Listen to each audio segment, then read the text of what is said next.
Good afternoon, and welcome back to another episode of the Grimaldo Group, where we love helping families create wealth through homeownership.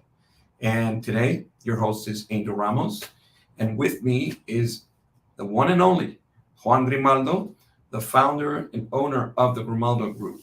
How are you, Juan? Thank you. I'm doing great, Angel. How are you? I'm blessed. This is a good time to be alive. We live in this paradise, the oasis in the desert. Yep. Phoenix, Arizona. What more can we ask for? I mean, if you don't mind me saying, sometimes I think I need to pinch myself. Right? I think we're in a beautiful place. I love this. I've been here 21 years, and I don't know if I told you this before, but I used to think that people that lived in the desert were crazy. We used to drive with my dad. I was probably like 7, 8 years old, and it was so hot, and he had a truck without AC, right? So this was like, man, why do people live here? Yeah. It's miserable. I've been here 21 years. So 21 years. Yeah. Now, speaking of, the episode today is to kind of get to know you. I know a lot of your clients or our clients know who Juan Grimaldo is, but they don't really know the nitty gritty. How did Juan get to where he's at right now? It's been a long road, and it's been a fun road too. Like, I never thought I would be doing real estate. When I was a little kid, I wanted to be an attorney. So we got here to Arizona back in 2001, and I don't follow sports, but my dad was a big baseball fan. And that year, the Diamondbacks won the World Series, and it was pretty cool. We went to watch a baseball game. We were so broke that we actually Fry's. They used to have this deal where you got for $7 they give you a soda, a hot dog, and a ticket. Wow, we were way up there. So I took my dad, and Helen was just a baby, and he's like, "This is too loud for us. We shouldn't be here." But he loved the game, so we had a blast. And yeah. So that's back in 2001. Yes. Where did you come from? You said you arrived in 2001. It's a long story. Just to make it short, I grew up in Mexico as a little kid, traveling back and forth to California. My father he worked in the fields. He worked as a strawberry picker, and we used to go back and forth with my mom. And when I was 12, my father retired. We went to live in Mexico. What part of Mexico? Michoacan, which is by Guadalajara. Avocados. I think of Michoacan. That makes me want to eat avocados. I wonder why. They're delicious. They're huge, and they're very, very tasty. So you, as a kid, got to live in Mexico after having been born in the States. Yep. Talk to us about your upbringing. It was pretty humbling. I mean, my father, like I said, he worked in the fields. I was blessed to be born when he was doing better in life. He had a nice house in Mexico, and I went to a little private school. My mom she put me there, and I had a good education in elementary school. Okay. Then when I was in junior high, since we were traveling back and forth, they took me back a year, and I didn't want to go with my friends because they were at a private school, and I was embarrassed to go there. So I went to a public school, which was a whole different world. Very different. The teachers didn't care, so I was out there doing stuff I shouldn't be doing. Now, if you were raised in Mexico predominantly, you speak English? Well, when I came back to live here, so my father retired when I was 12. Then I came back when I was 17. And I came back as a worker. I wanted to save enough money to go back to Mexico. I loved Mexico. I wanted to live down there. So I ended up staying here. But it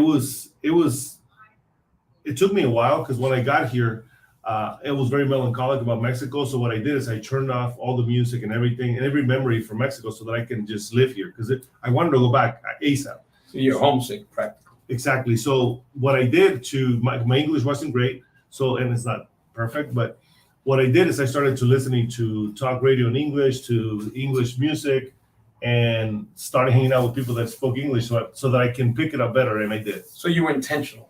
Exactly. With that. Yep. And so you're in the United States, but you weren't in Arizona until 2001. So where did you go to when you were 17? So I'm going to take you back a little bit. So when I was about 12, between 12 and 14, my mom sent me to Nebraska to go to school there so that I could keep the English, right? Nice so and cold up there. Very different. Tornadoes. I had nightmares about it. So I think my mom did a great job on that. When I went to school there, they had me in ESL classes, which English is second language. Yep. And what they do there is they talk to you in Spanish and they try to get you to learn English. And I'm like, this doesn't make sense. So I told my teacher, you know what, can you just put me in regular classes? Because I'm not going to learn English just sitting here all day, right? Yeah, submerged. Exactly. So I was immersed, and then all of a sudden I was listening because literature was one of my favorite subjects, and I was able to read and listen and learn about Huckleberry Finn and Tom Sawyer, and it was great. And I was my mind was getting more attached to it. It became a lot easier for me to understand it because I would listen to the radio and I wouldn't understand anything. I would just hear, like we say in Spanish, garabatos, like boom, boom, like I couldn't understand anything. It's interesting. I knew I had a friend in Puerto Rico because I, as you know, grew up in Puerto Rico, and I heard her singing a song to the T, and I actually thought she spoke English. And when the song finished, I started speaking English to her, and she says, "I don't understand you." Yeah. It was very interesting how someone can speak the lingo in a song and not speak it when in conversation, but it's the efforts that you put forth that allow you to learn the language, correct? Yeah, and I've always been stubborn. So I told my teacher, I cannot learn here, so just put me in there, and it was a game changer. Is it that you were stubborn or determined? I was determined, and I feel like that's they say that psychologists said that when you're a kid, if you're stubborn, you're going to be successful because you're going to, find a way to get to things, right?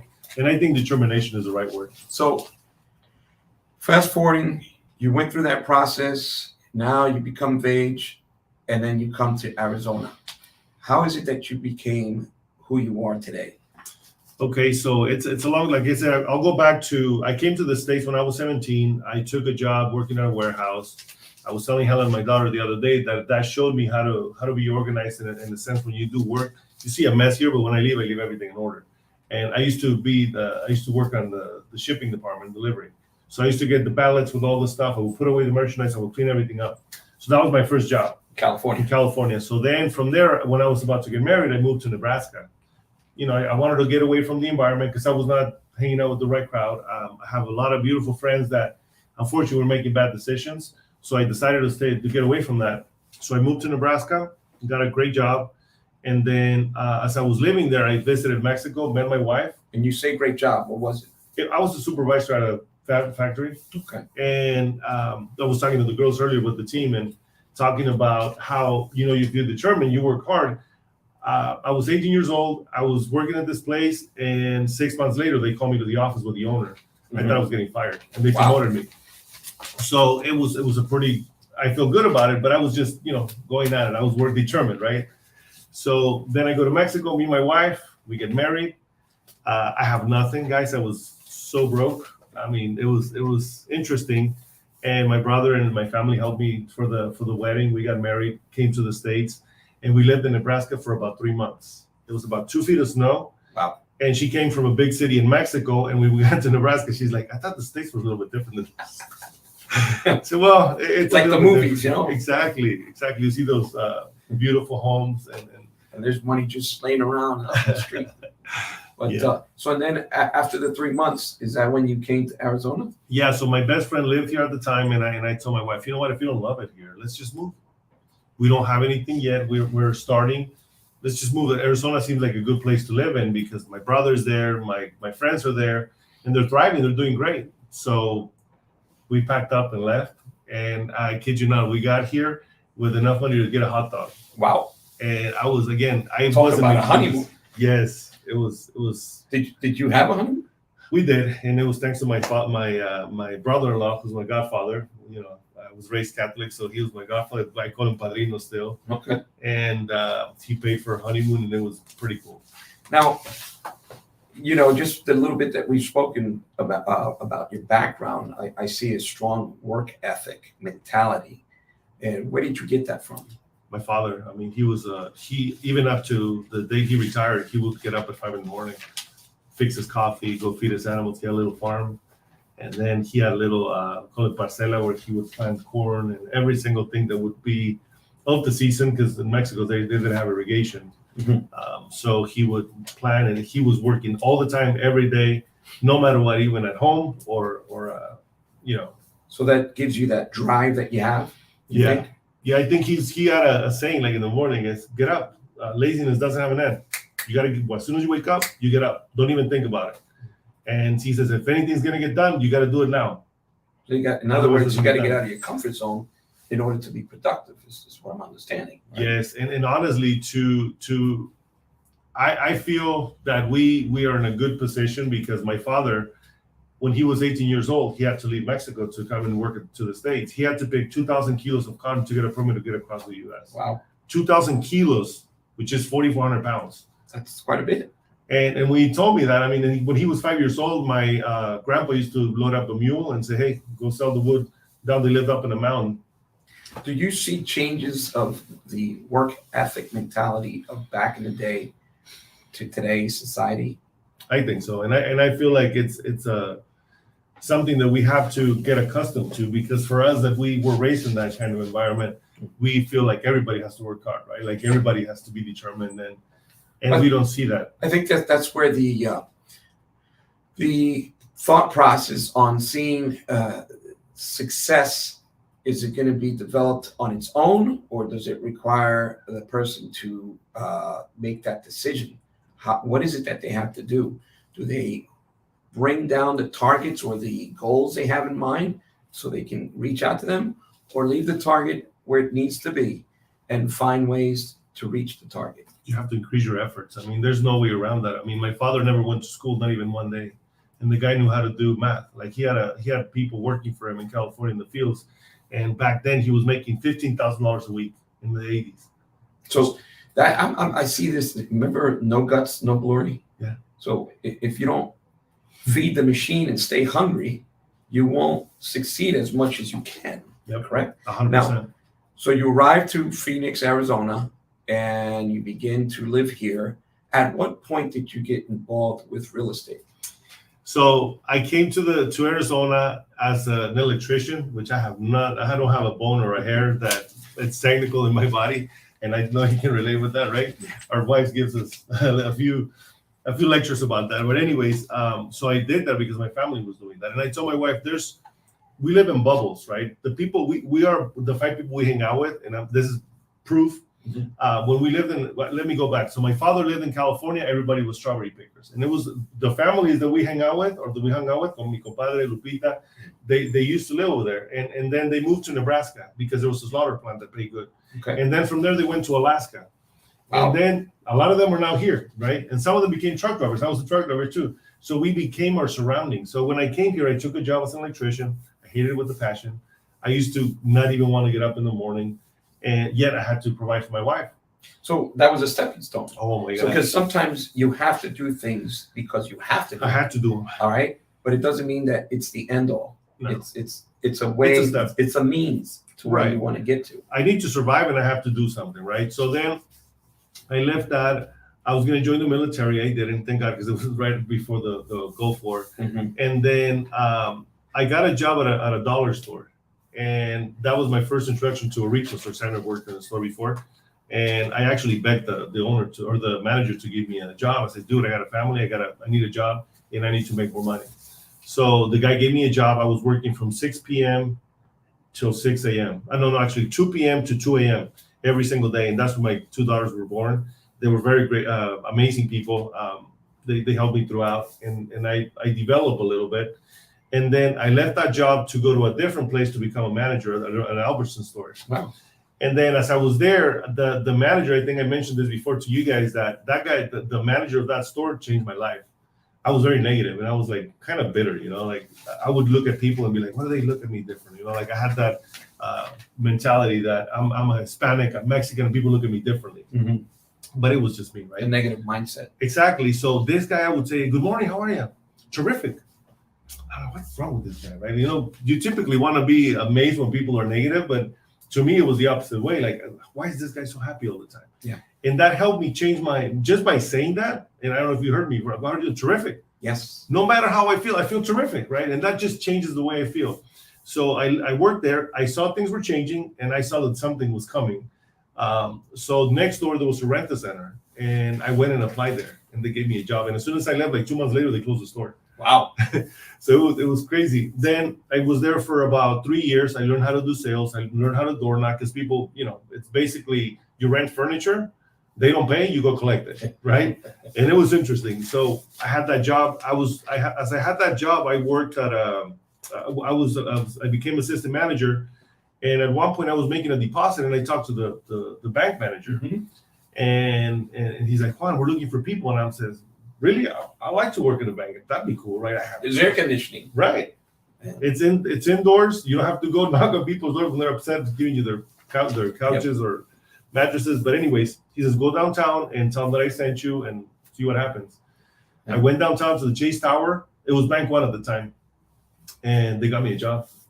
Right, like that. And I said, I'm in. So I quit my job. I went in there. I wasn't making a lot, but the training was amazing. They trained me how to do loans, how to do investments, how to sell life insurance, annuities. And I'm like, this world is mine. This is what I love. I like this thing, Yes. right? And it opened up my mind to a whole different world.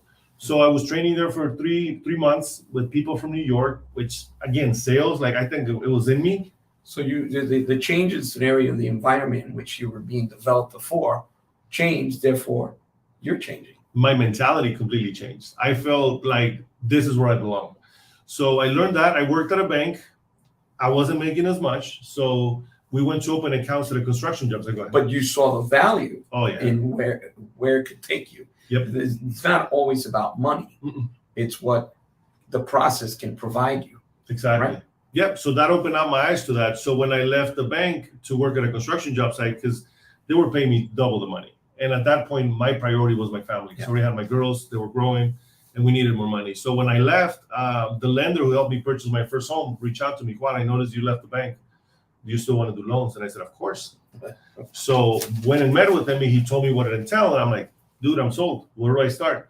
So I did loans. This was 2006. I worked in construction.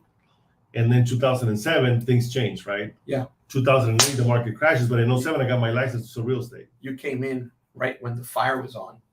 I came in, that people think that it was the wrong time. For me, it was the perfect time.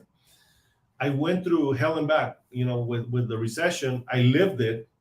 I went to Phoenix to show homes that, there was 3-4 homes around it that were abandoned. Wow. Destroyed. People took the cabinets down. They took the wiring. They just pulled it out. They poured concrete in the toilets. I mean, it was. Bad. You talk about depression. I think that was it, right? It was. But you were determined again. I was like, man, this is different. Yet I learned how to do short sales. I learned the industry, the business. I saw the really ugly part of how far the economy can go. And for me, I think that was a blessing in disguise. Oh yeah, I mean, where some see a problem, others see an opportunity. Definitely. I put that on my Facebook today only because these are things that I either read or come across or think about. And I was speaking to someone recently where the person is focusing on using negative words. For example, the words were, there's so much insecurity. I feel that there's so many uncertainties. And I said, but there is room for expansion and growth and development. Yep. It's how you perceive and prepare your mindset. And again, just to reiterate, where some see a problem, others see a solution.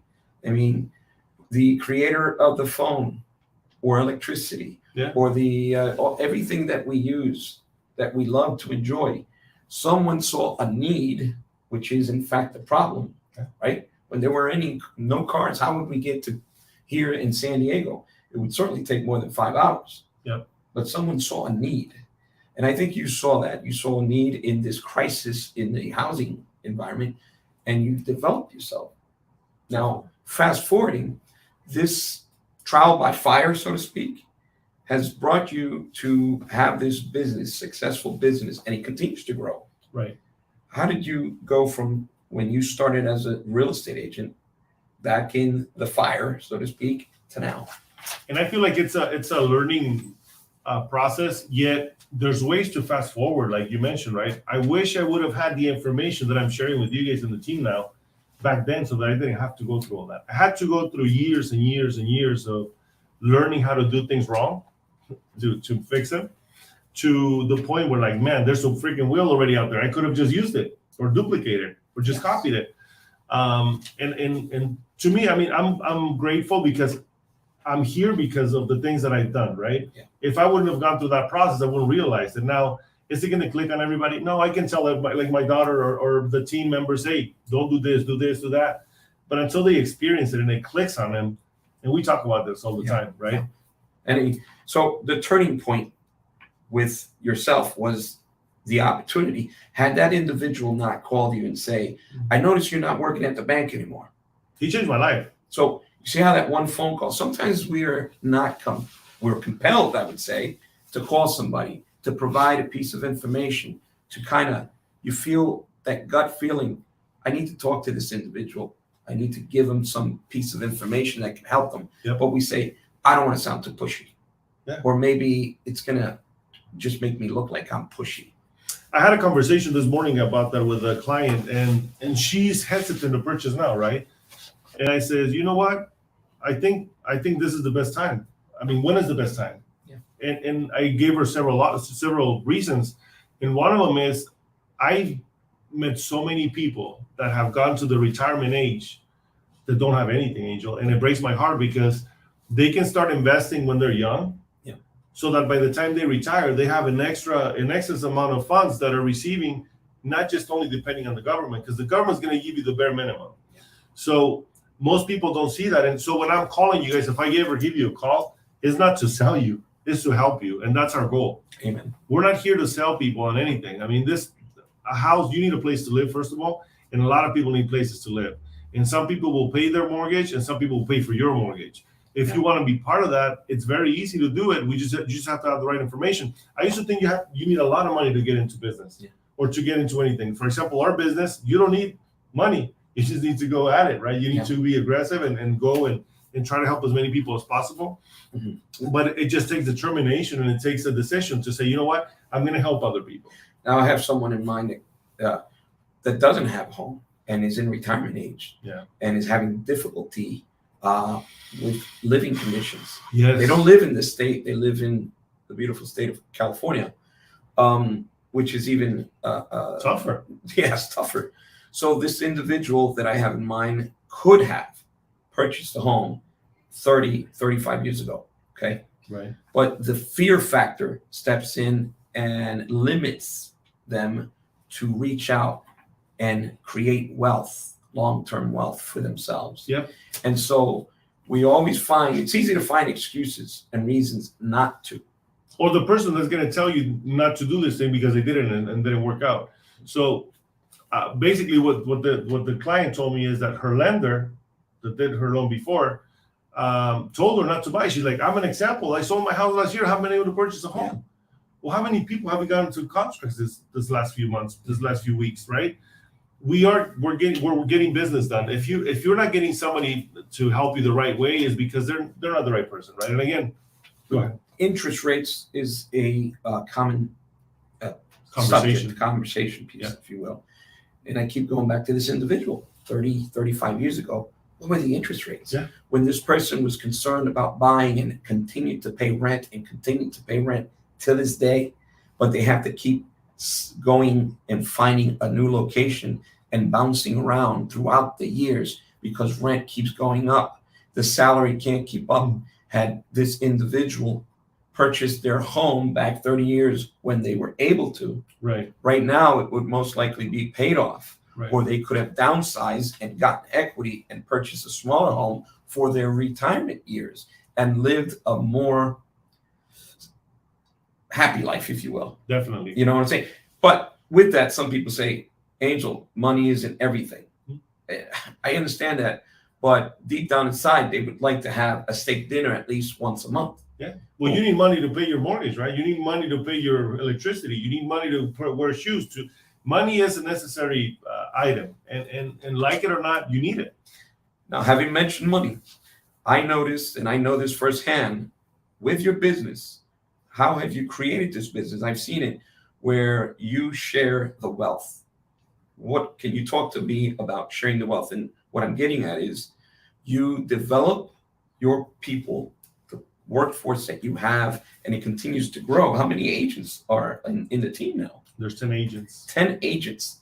And you know, the growth continues, but it doesn't come out of the sky. I mean, we believe in God, right? But we have 24 hours. 24 hours. What we do with the 24 hours makes the difference. So God blesses us with 24 hours. Each and every one of us, right? Yeah. So do you usually wake up around 10 a.m.?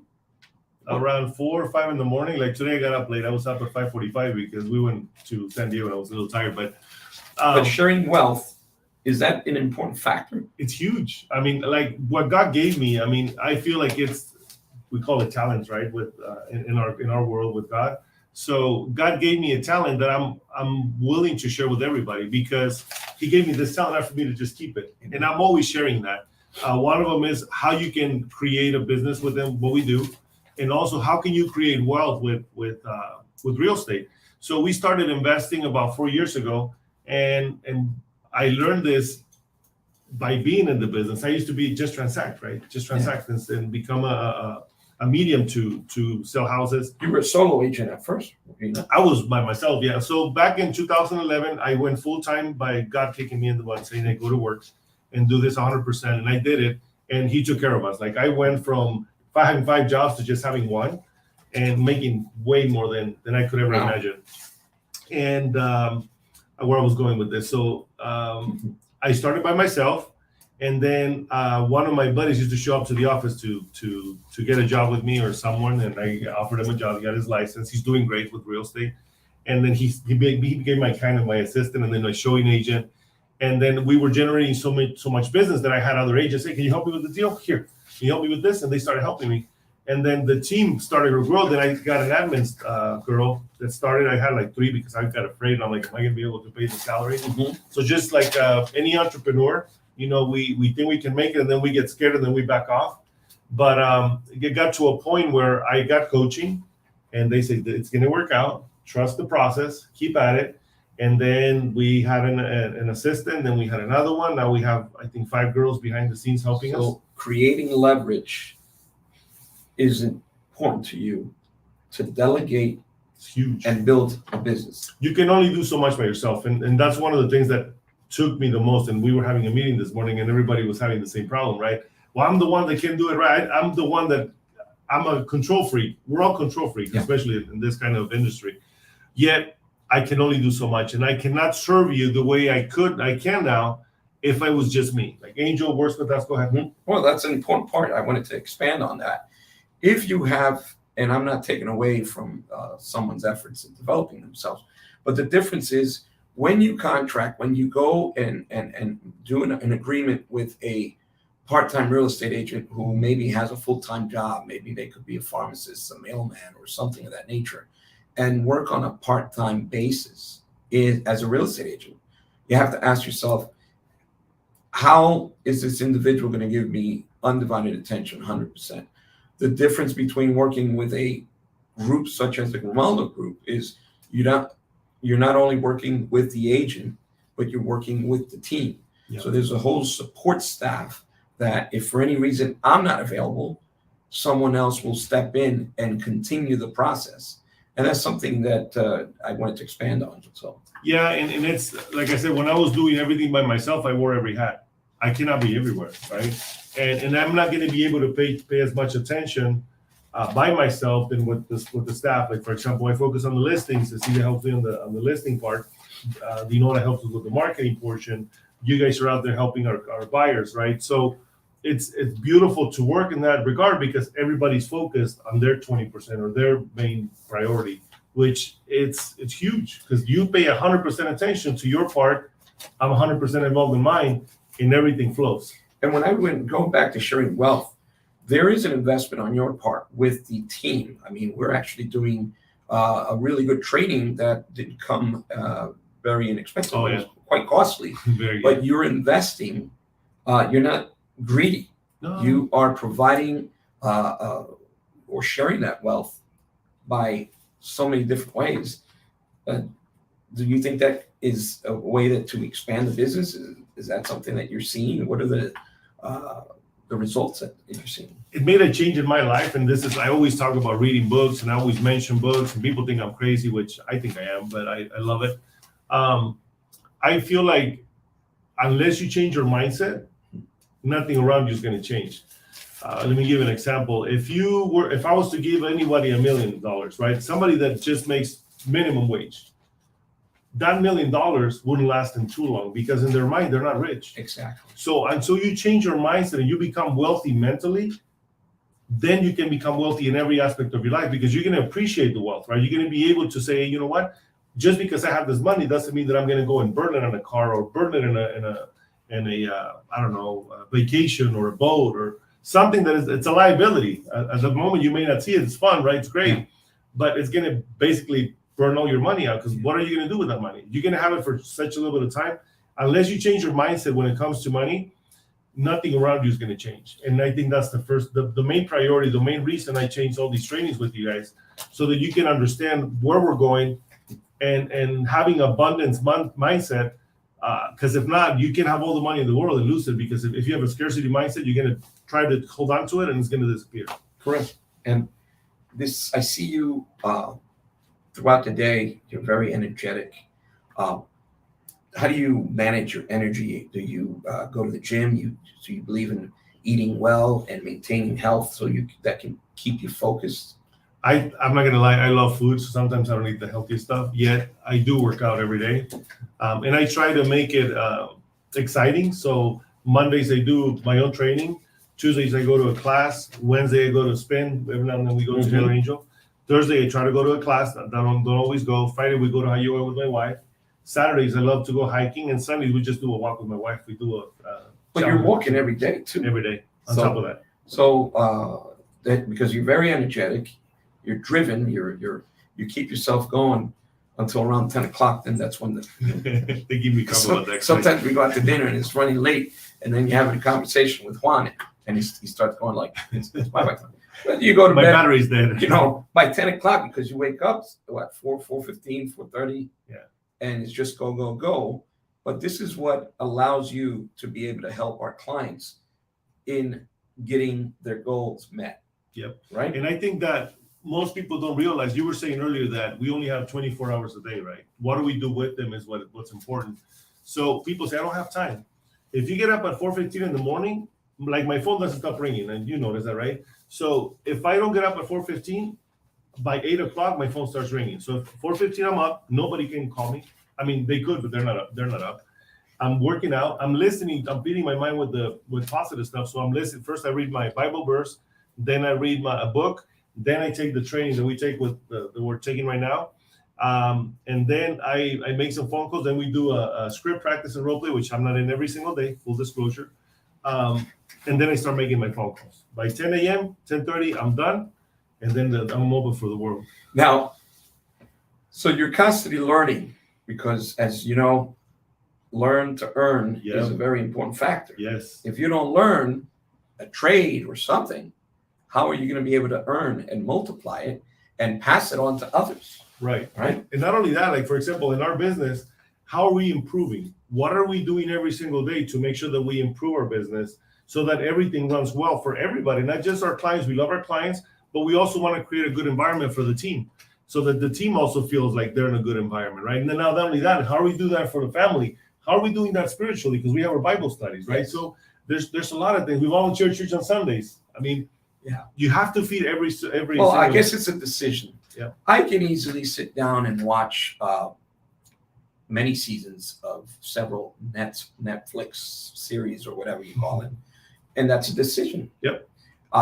But then the results, when you see the results, you kind of have to ask yourself, am I going to complain about the results and then talk about those that I'm looking at, man, they are one step further. Yep. I mean, those are decisions. We live by the choices that we make. Definitely. Right. And I see that you're obsessed, the way you carry yourself. Grant Cardone has a book, Obsessed. Be obsessed or be average. Correct.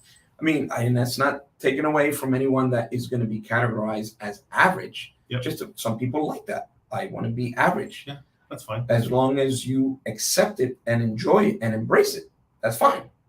But if you see someone that is moving, here in the Grimaldo Group, the objective is to get going to help our clients better and better each time. There's always room for improvement. Always. And so the objective, it's contagious. Yeah. It's contagious.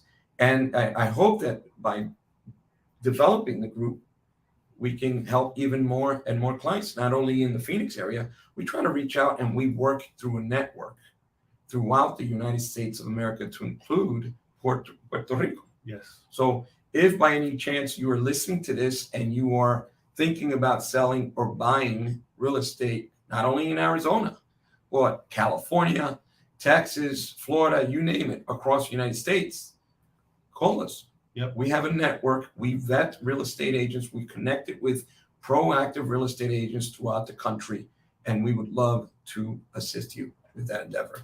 Actually, Angel has a client right now in DC. I have one that we got under contract last week from Maine. So we've helped clients New Jersey, Washington, D.C., Florida, California.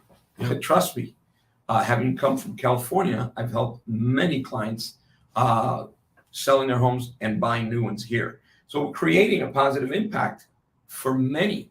It's just not here in Phoenix, Arizona. Yep. But despite all the development and the continued growth, do you believe it's important to maintain a beginner's mindset? Always. I mean, the more you learn, the more you realize how little you know. And I think that continuous growth in every aspect, like I was mentioning earlier, not just, business. We also want to improve our health, our families, our spiritual life.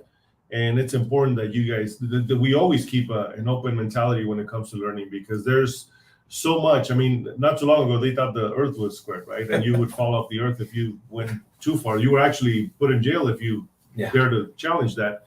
So that goes to tell you how limited our mentality is and how easy we are to be manipulated by many things around us. So you have to have discernment, which comes from God. How do you discern? How do you realize what's real and what's not? I consider you my mentor, right? But I'm sure you have mentors too. Yep. I mean, and in each area, like our pastor is my mentor, my spiritual mentor, right? And I have mentors in other areas, which help you build and expand and stay focused. What's the plan of action that you see for the Grimaldo Group in the future? I think it's align ourselves with those kinds of mentors, and again, you are the 5 people you hang out with. So who do we want to hang out with?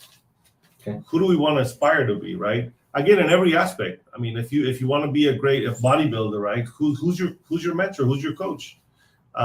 So I feel like there's a lot of room for growth, like you mentioned earlier, and aligning with the right people is key. There's a verse that came to mind, 1 Peter 4:10, and those out there, we believe in the Bible and we believe in God Almighty.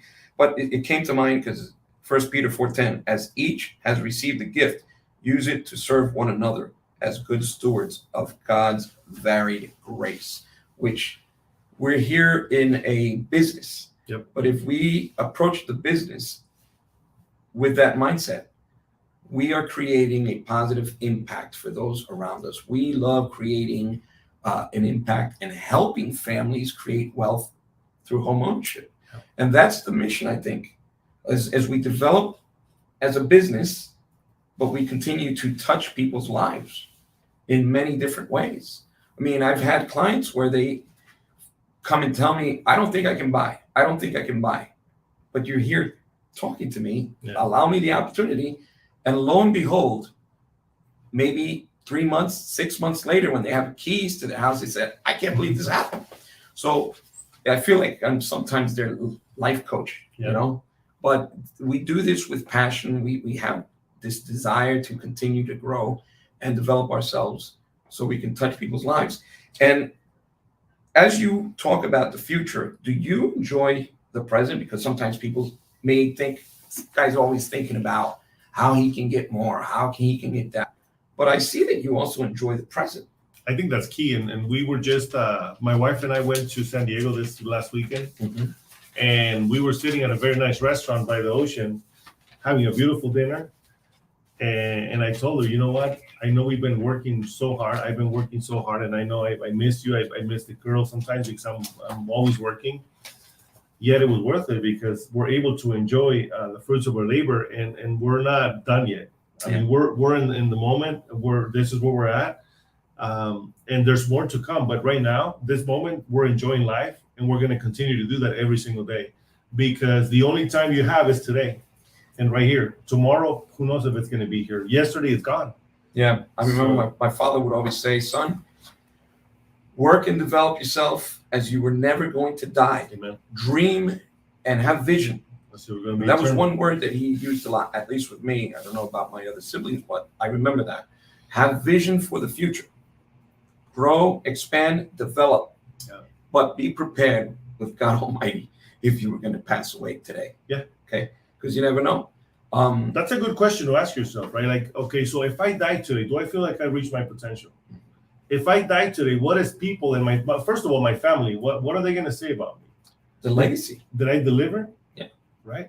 And I think that's one of the ways we want to live our life. That's, for me, that's how it is. Like, how can I give more? How can I share with others what I've learned?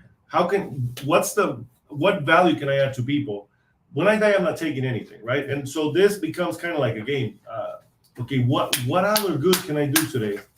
What other contribution can I do to the world, to my peers, to my family, to my neighbors, to my friends, to everybody? Yeah. What can I give back, right? Yeah. And when it comes to that, I don't think you'll ever, like, people think about retirement. Why would I retire from this? Yes. I don't want to retire from my life. I love it, right? I mean, you have options. You, like me, I retired from law enforcement, as some people do know, and I found myself twiddling my fingers, sitting in the sofa, until I kind of snapped and came to and realized I got to do something with myself. Yeah. All right. Now, pointers that you can provide to people on how to manage finances briefly, so that they can gain, those that don't have a property, or maybe first-time home buyers. Pointers. Do you have some advice that you can provide? Something that I got from you a lot, and I learned from you is always have a plan, right? And people, they say people don't plan to fail, they fail to plan. Mm-hmm. I wasn't the greatest planner. I'm working on that. And I think having a goal, right? I have my vision board right next to me of things that I want. Where I'm at right now, guys, is where I dreamt of. I have beautiful family. We have nice things. And this I dreamt about. I mean, we had a couple places in mind that we wanted to own properties. We own them there. We live in one of them right now. We're moving to another one here shortly. And it all started with a dream. But yet you got to take action, right? What do they say? A dream without action is just it's faith. I say it's faith. You may have faith and pray to God, but you have to put that faith in action. You have to work. Okay, because faith without action, it's not going to go that far. Exactly. Right? Now, I believe in divine intervention, like that gentleman that called you, that placed that phone call. Juan, I haven't seen you at the bank anymore. That phone call, I believe that it was divine intervention. What you do with the divine intervention will make or break you. And not only that, like, what are you telling people? What are the words that you're using? Because again, I'm working a lot of stuff that I'm not great at. But for example, he said, Juan, people look at that smile. People love you, right? You speak Spanish. I don't speak Spanish. So to me, that was like, man, you don't think I'm worth something? Because at one point we were told that, and I remember as clear as day, this guy who told me when I first got to the States, you're nothing here. I have no credit. Yeah. You know how bad that made me feel? But I bet it was fuel. Exactly. But now having this guy say, Juan, people, and then what was I doing? How much you need to pay your mortgage? He said, okay, do it. And I was doing that. So it's really powerful, empowering. And like you said, divine intervention. I believe in God, and I believe that he's put the right people in my life. And I tell Angel, you're one of my angels, and I have a lot of angels around me. And I believe totally that God's been a huge part in my life. So in summary, I think you are aggressively patient. And with that, I don't know if you understand the concept, but work, seed, put the seed. You may not see it right there and then, but keep putting other seeds as those begin to grow little by little, correct? Just imagine if you're a farmer and you say, you know what, I'm just going to plant enough seeds to see what happens. And then there's no rain, or there's no water, or you know what, there's, I don't know, something that eats it, or what do you call it, a plague that takes it, right? What's going to happen? But if you have a lot of freaking crops, if you're planting, well, some may yield some corn, some may not, some may a few, some may a little, some may down the road. But if you're constantly planting, if you're constantly working, there's always going to be fruit. And then all of them start growing all at once. Huh? Yeah. It's crazy. That's why my phone keeps ringing. Thank God, right? Because I'm not waiting for people to reach out to me. I'm reaching out to them. Amen. One of my friends owns a candy shop in LA. And the guy, he's from my hometown, came here, opened it up little by little. But instead of doing that, instead of just waiting for clients to come in, he bought 4 trucks. Little by little, he bought one, then another one. And they started selling candy throughout. He's like, I didn't wait for the client. I went and found them. Now, you know, this is a statistics. Most millionaires in the United States are self-made. And of the self-made millionaires in the United States today, are immigrants. The majority. Why is that? We come hungry, man. We see the opportunity. I'm like, dude, I wish I could cut myself or clone myself in 5 different people so I can do so many things. There's so much to do, and sometimes we're sold a fallacy that the government's going to take care of you instead of us, going at it and getting what we can get, because the sky's the limit here in this country. So you believe in capitalism? Is that what I'm? 1,000%. Okay. I mean, because I noticed that I see immigrants. I know several that have come from Latin America, and maybe give them 10 years, and they're up and running with a business. I can give you 5 people right now that I can think of. One of them, she came from Africa 5 years ago. She's making $10,000 a week. I have another friend who's a landscaper who's making hundreds of thousands a month. I have another friend who's he's from Romania. He owns a little business that makes about $20,000 to $30,000 a month. And I'm gonna leave it at that because there's more. But it's just, and these people are from out of the country. The guy's like, Juan, I don't even speak the language. I'm living my dream. Yep. And well, it's the American dream. Yes. It's unfortunate some of us do not see it. The opportunity is right in front of you. You got to be willing and able to grab it. And one of those opportunities is creating wealth through home ownership, which, again, I like reiterating stuff like that. Yeah. Here at the Grimaldo Group, we love helping families create wealth through home ownership. And not only that, we love helping investors. If you're an investor out there and you're thinking about investing in Phoenix, give us a call. We'd love to provide you with a consultation and market analysis and help you expand your investment, multiply it. This fertile ground, this is a great place to invest. There's a lot of growth coming, guys. I've been saying it for years. And sadly, it's just like immigrants, right? People that live here in Arizona haven't seen the opportunity. And now it's a little bit too late for them, or seems like it, right? Yeah. Because the rates have come up, the prices are higher than they thought they would get. And unfortunately, they're being left behind. So don't be one of them. I mean, things are changing every single day. People tell me, oh, you're lucky because you bought those houses when they were cheaper. No, I bought them at the price they were at back then, 2-3 years ago. I bought property at 130, 170, 200. We just bought one for 440. So I've been buying at different times for different prices, but that was the market back then. But if you keep waiting, you're always going to say, oh man, I should have, could have, would have, right? Well, that example that I used of this individual 35 years ago, well, we go back. I remember when I bought a property in 1998, August of 98 in San Diego. I got 7.5 interest rate. And people thought, the folks that I knew at work was saying, dude, you got a great rate. Everyone was on fire because I had friends that had 9% interest rate. 8 and 10 back in 2005. So I got 7.5 and they were like, wow, you did awesome, right? Yeah. But that individual that I keep using as an example, 35 years ago, they probably would have bought maybe, I don't know, 15% interest rate. Yeah. There was a time in the 80s, it was 18, 19, 20%.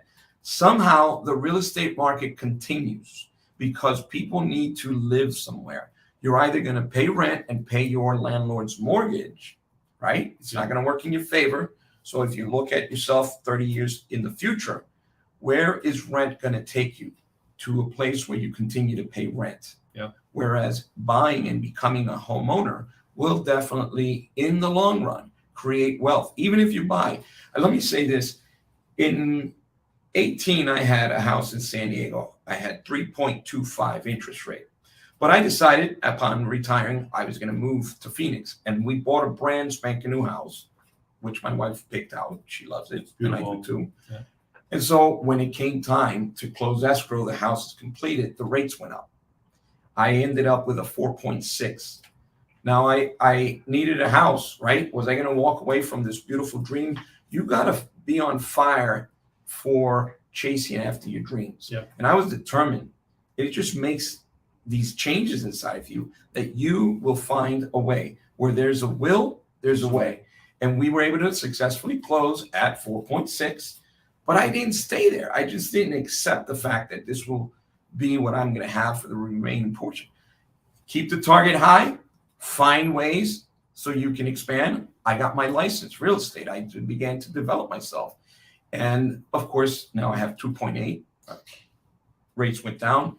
So you know how I went from 3.2 in San Diego, and then I ended up with a 4.6. I still bought it. You were happy at 7. You were happy at 3. You're happy at 2. You're happy no matter what, right? So, and again, this perspective is huge because Most people don't understand that. They want to, oh man, I should have bought when it was a 3. Oh, now it's too high. No, and there's always going to be that doubt. So just to give you guys a little context on the conversation, and also to give you guys some certainty of what's going on, we're 4 million homes short in the whole country. 4 million homes short. Do you guys think there's going to be more people next year or less people? There's going to be more. Right? What about people that are going to be at age of buying a home? That's what's happening right now with the millennials. There's like over 90 million millennials actively out there wanting a piece of the pie, while you still have the baby boomers, which is probably 70 million. People are living longer. And everyone in between. So with the population growth and the fact, how people keep living the nightmare of 2008 to make decisions in the future, they keep resorting back. Well, the reason why we have such a shortage of properties to go around, when 2008 happened, a lot of the builders went bankrupt, and the ones that still remained were not building enough, and no one was seeing what was brewing. The millennials were coming of age, and the baby boomers remained in the market, active, with money in their pocket, and that created the shortage that we have. You have too many people with very little houses. There's not enough homes, and that's one of the things that I've been looking at. I was telling people, like, just think about it. Back in 2008, 2014, we barely started building, right? So you have about, 10 years, 12 years now that we haven't built enough. So to make that up, how many generations did you get, right? Like all these kids that were 18, that are 22, 30, they're getting married, they're getting out of college, and now we're getting into, they need to get a home because they're married. And now renting a home is about the same as buying a home. So if you think about that, just keep that in mind. That is not the same as 2008 and recessions. There will be a recession, they say, for about a year and a half. Do we know? I mean, I don't have a crystal ball. We have had clients, and one in particular that who the client is, in 2015 sold his house because he said the market's going to crash. The market's going to crash, so I'm selling my house. He did have equity and put the money in the bank and rented. And then 16 rolled around, but the market didn't crash. 17 rolled around, the market did not crash. 18, 19, 20, 21. He can't afford the house he sold, and his equity, the money he stashed away, it's practically not, it doesn't have the value when he sold the house because, as you know, the inflation went. And that's where I'm going with this. So basically what will happen is next year, if there's a recession, what's going to happen is the property values will continue to rise. Why? Because people are going to put their money where it doesn't depreciate. If you put your money in the bank and there's inflation, what inflation means is your money can buy less. So property in all the every other commodity is going to go up in price, and your money's going to pay less. So we went a little long today, Angel. I appreciate you. Thank you for interviewing me. And again, feel free to give us a call. We are always available to help and assist you with any of your real estate needs. Definitely. And you guys see us doing all these kinds of things all over the place. We're here for you. So we're not too busy for you or your referrals. Call us up. We'll take care of you. I had a client tell me this morning, but you're always busy. I'm like, no, I'm not busy for you guys. I work for you, right? So give us a call. We're here for you. Thank you so much. Have a good one. Take care.